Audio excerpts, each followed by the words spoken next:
Hi everyone, welcome to my channel. In this video, I'm going to teach you how to avoid being a victim of the discovery attack tactic. You might be asking, what is a discovery? A discovery is when one piece is checking the king and another piece is attacking something else. Let's take a look at this position. It is white to move, and if you notice right now, this bishop is checking the king. Now, notice this rook and bishop, they're all on the same line. And to avoid being a victim of a discovery attack, we want to move the king over to e4, d4, or a d3. If we move the king over to f3 or f2, then we are gonna this is not gonna be good for white, because again, the rook, bishop and king, they're all on the same line, and because of that, black can actually execute a discovery right now by moving the bishop to d2. If the bishop goes here, the bishop is attacking the rook. Notice this rook cannot move. Oh, actually, it can move, but the rook is checking the king, right? So we can't just move this rook to a safe place.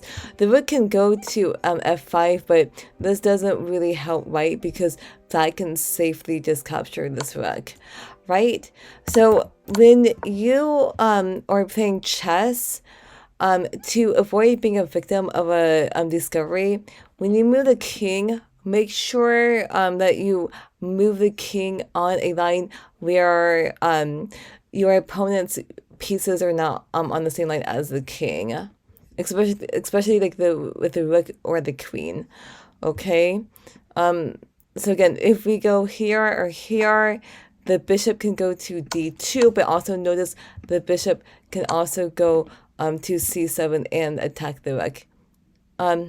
Again, the rook cannot move, or we can't save the rook because the rook is checking the king. I hope that this video is helping you, and if you do find this video to be helpful, I do ask you to subscribe to my channel if you haven't done already, and also if you do like my videos a lot, I do appreciate if you can give me a donation if you are comfortable with doing that. Thanks in advance.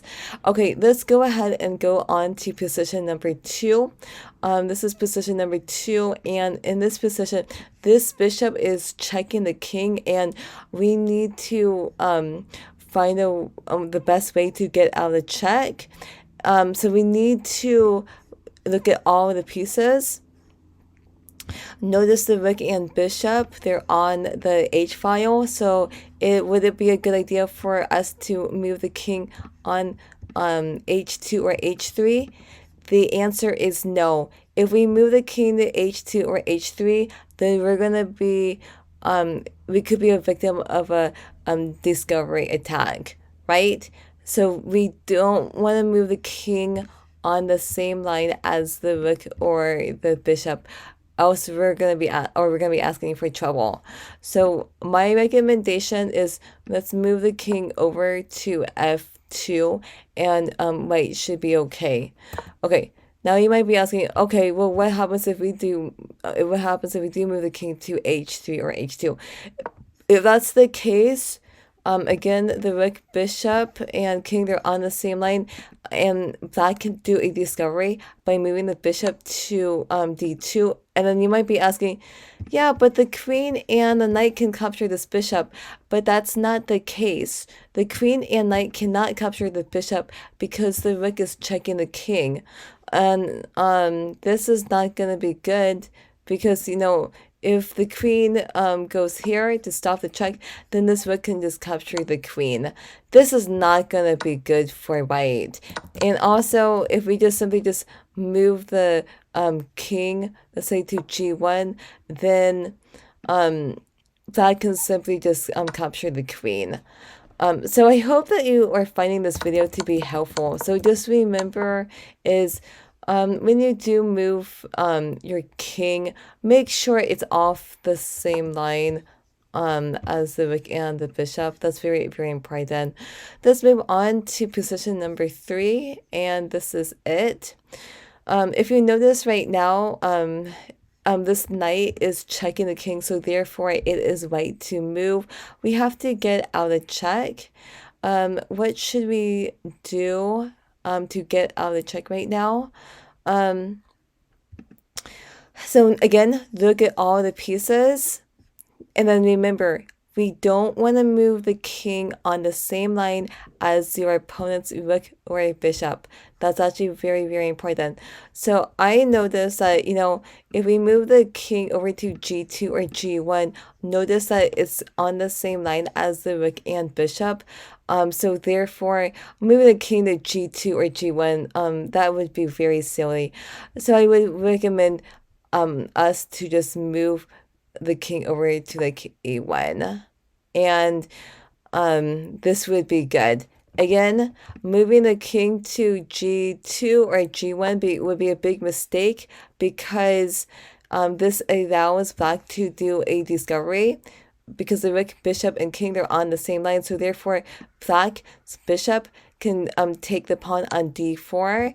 Notice this bishop is the bishop is attacking the queen, and white is not in good shape right now, because if the king if the king moves and gets out of check, then this bishop can just take the queen. And just so that you know, white cannot capture the bishop because the rook is checking the king. So I hope that this is making sense.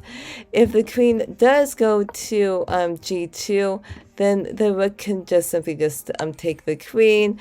White's king just takes the rook back, and black is in the winning position. So as a recap, if you're in check, and if you have to move the king, you want to move the king on a line where it's not on the same line as the rook, as your opponent's rook, bishop, knight, or queen. Again, each position is different, but that's the general rule. And I guarantee that if you follow this rule, I guarantee, I am very confident that you will win more chess games. If you follow this. I hope you found this video to be helpful, and comment below. Have you had a position like this before? And also, if you haven't subscribed to my channel, I do invite you to subscribe to my channel. Thanks for watching, and I'll see you next time. Okay, bye.